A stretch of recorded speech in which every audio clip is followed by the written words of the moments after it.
4月1日自我反省，做一次徹底和勇敢的自我道德反省。12步驟和12個傳統第35頁。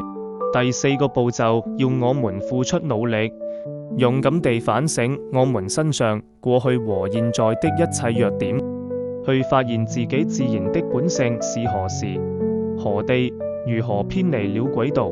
我希望自己能夠誠實地面對自己帶給他人和自己的不快。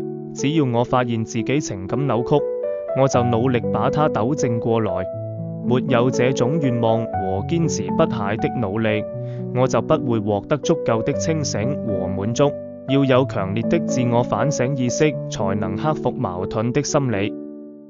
這種意識不是一朝一夕形成的，沒有任何人的自我反省意識是永恆的。